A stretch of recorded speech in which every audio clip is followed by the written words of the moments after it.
deadly embrace.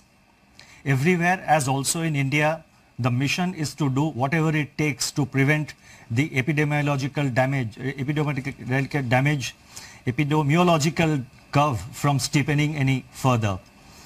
In this kind of an environment, the Reserve Bank of India has been very proactive and has been monitoring the situation very closely. The evolving situation is being monitored very closely, and you would have noticed that from time to time, almost every second day or third day, the Reserve Bank is coming out with certain announcements. Now, in this kind of environment, I thought it was necessary that I speak to a wider audience and convey the resolve of the Reserve Bank of India, our approach and how we are going forward.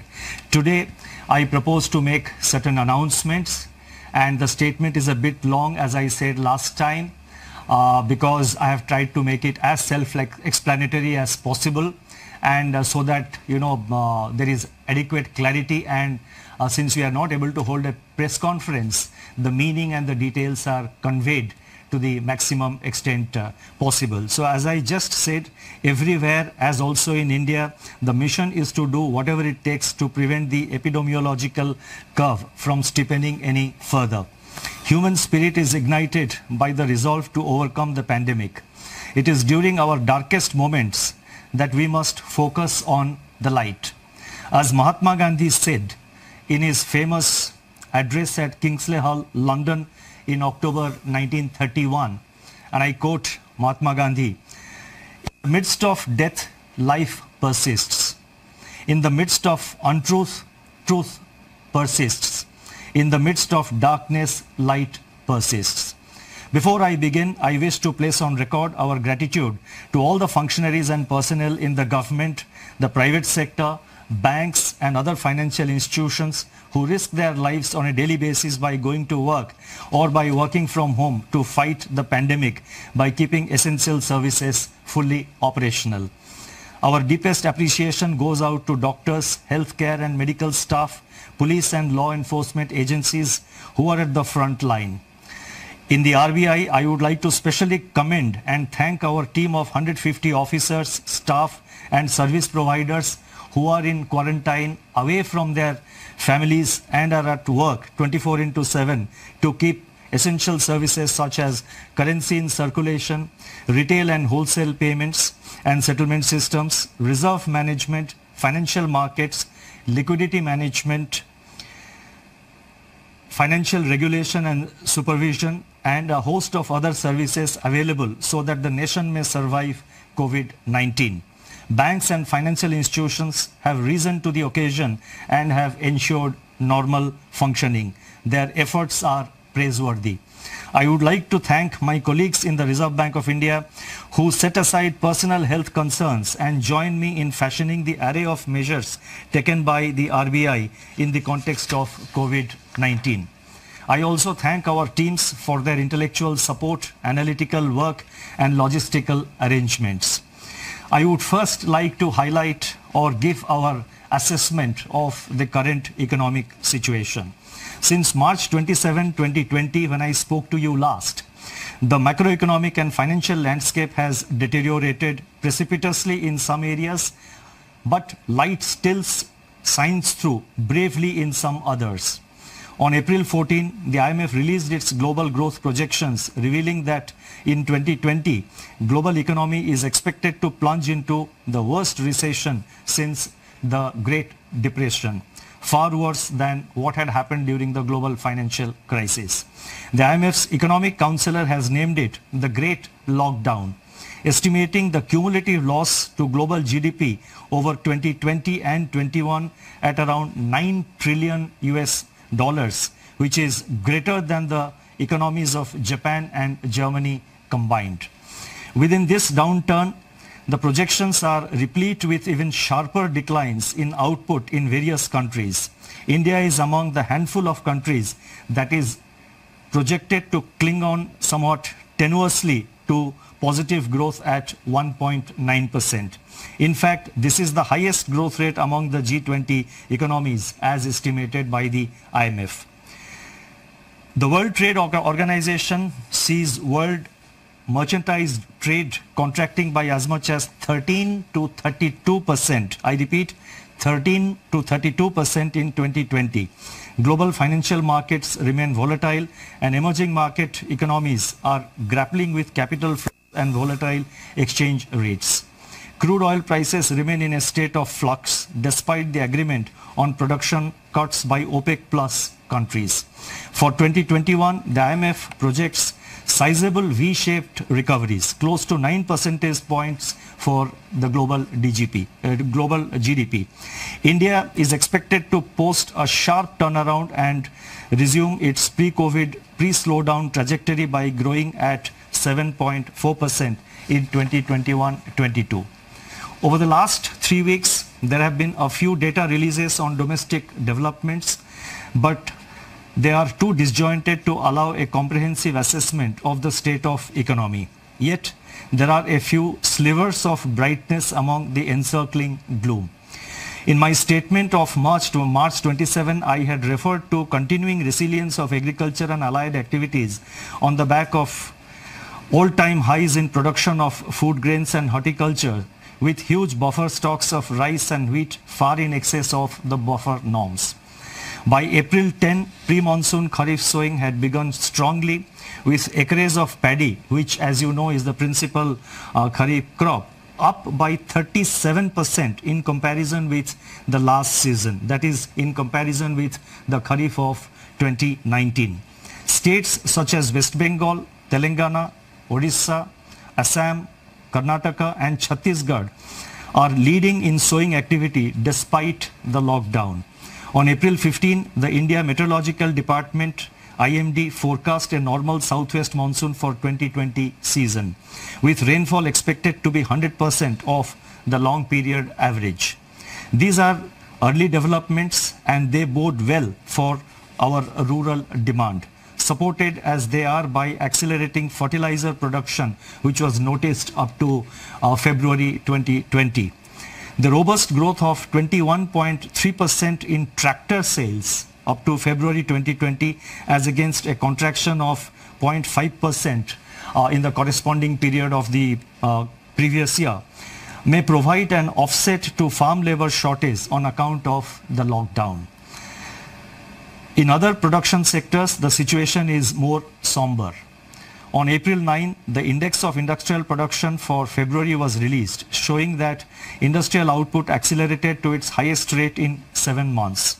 The impact of COVID-19 is not yet captured in these prints. So therefore, there is no reason to get misled by the IIP data which was released up to February, because the impact of COVID-19 comes thereafter.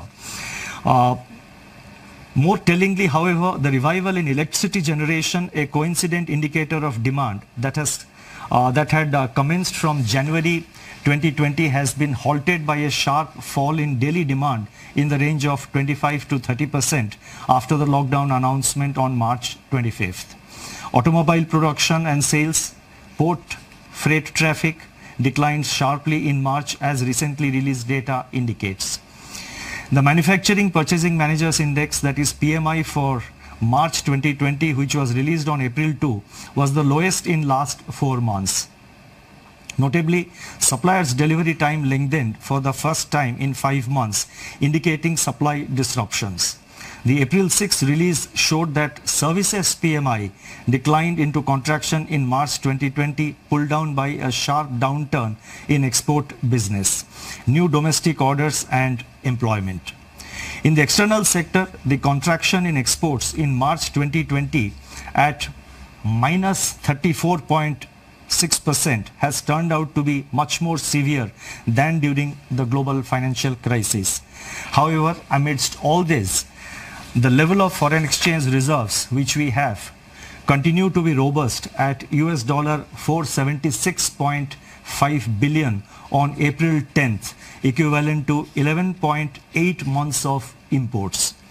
Turning to the status of banking operations since the nationwide lockdown was imposed by the Government of India, the RBI has taken a number of steps to ensure normal business functioning by the entire banking sector. As a result, payment infrastructure is running seamlessly. Banks have been required to put in place business continuity plans to operate from their disaster recovery sites and or to identify alternate locations for critical operations so that there is no disruption in customer services. Our data show that there was no downtime of internet or mobile banking. On an average, ATM operations stood at 91% of the full capacity. The average availability of business correspondents is over 80%. Regional offices of RBI have supplied fresh currency of rupees 1,20,000 crores from March 1 till April 14th to currency chests across the country to meet increased demand for currency in the wake of COVID-19 pandemic. Banks have indeed risen to the occasion by refilling the ATMs regularly despite several logistical challenges. In my statement of March 27, I had indicated that together with the measures announced on March 27, the RBI's liquidity injection was about 3.2% of GDP since February 2020 MPC meeting. And as you would recall, the February MPC meeting, the announcements were made, if I recall correctly, on 6th of February. So from 6th February 2020 till March 27th, including the announcement made on March 27th, RBI had injected liquidity of an amount equivalent to 3.2% of our GDP. Since then, that is since March 27th, surplus liquidity in the banking system has increased sharply in the wake of sustained government spending. Systemic liquidity surplus as reflected in net absorptions. I am talking about net absorptions, that is the difference between the taking into account both the reverse repo and the repo.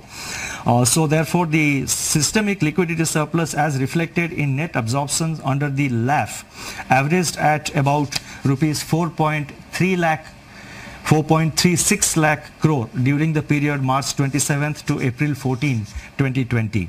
As announced on March 27, the RBI undertook 3 auctions of targeted term repo operations, that is TLTRO, injecting cumulatively rupees 75,041 crore to ease liquidity constraints in the banking system and distress financial markets. Another TLTRO auction of rupees 25,000 crore is being conducted today. In response to these auctions, financial conditions, now this is very important, in response to these conditions, financial conditions have eased. I correct myself, in response to these auctions, financial conditions have eased considerably as reflected in the spreads on money and bond market instruments. Moreover, activity in the corporate bond market has picked up appreciably with several corporates making new issuances. There are also some indications that redemption pressures faced by the mutual funds have also somewhat moderated. Against this background, and as I mentioned that we have been constantly monitoring the situation after considerable internal deliberation and after monitoring the evolving situation, and in our effort to see that the financial system is fully functional, the markets are fully functional, we have in RBI decided to announce certain additional measures, and I would now like to elaborate upon them.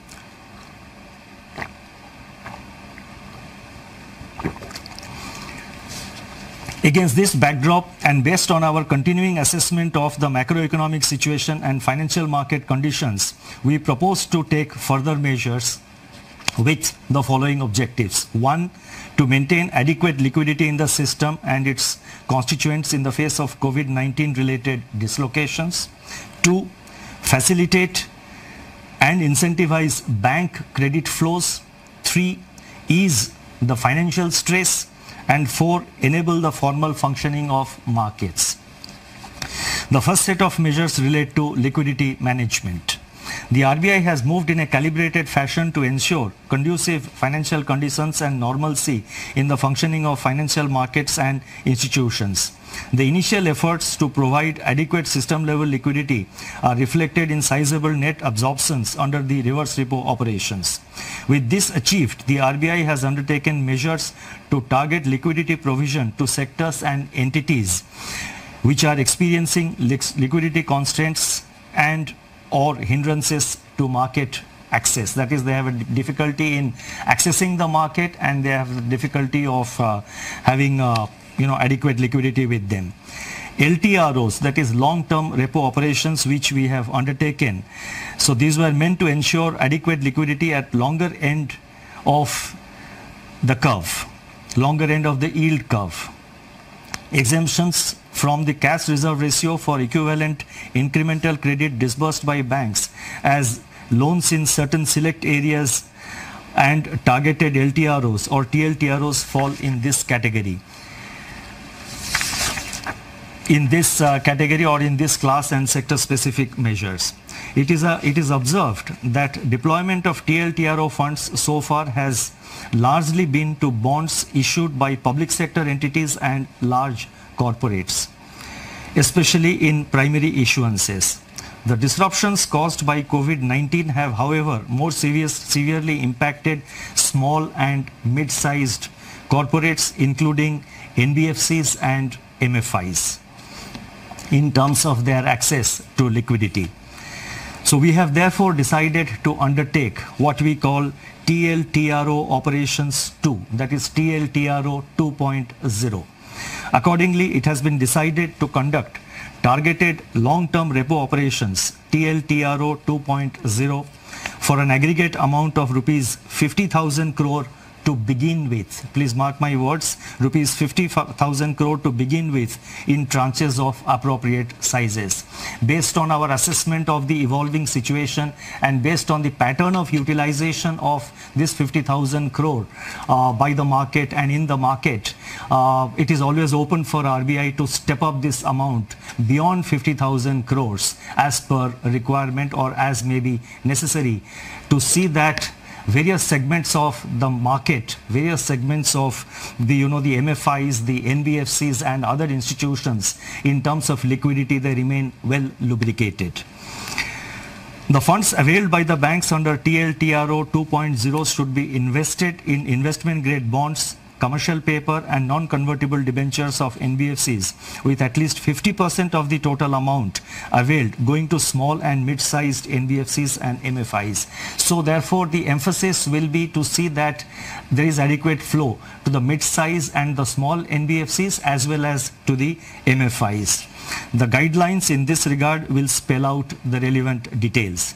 These investments have to be made within 1 month of the availment of liquidity from RBI, as in the case of the earlier TLTRO auctions which have been conducted so far. Investments made by banks under this facility will be classified as held to maturity HTM, even in excess of 25% of total investment permitted to be included in HTM portfolio.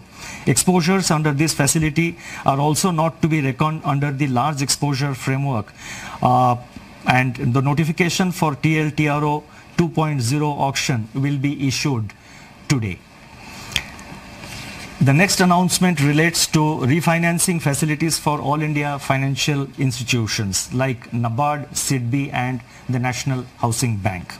All India financial institutions such as NABARD, SIDBI and National Housing Bank play an important role in meeting the long-term funding requirements of agriculture and the rural sector, small industries, housing finance companies, MFIs and NBFCs. These All India financial institutions normally raise resources from the market through specified instruments which are allowed by the Reserve Bank of India, in addition to, of course, relying on their own resources. Governor Shaktikanta Das को आप सुन रहे थे, जो कि ये बता रहे हैं कि किस तरीके से देश की अर्थव्यवस्था जो है वो गिर सकती है। इसके आसार साफ साफ नजर आ रहे हैं, लेकिन ये भी कहा जा रहा है साथ ही साथ कि 2021 में इसको रिकवर भी कर लिया जाएगा, यानी कि 7.4 से कर लिया जाएगा, जो कि IMF की तरफ से कहा गया है।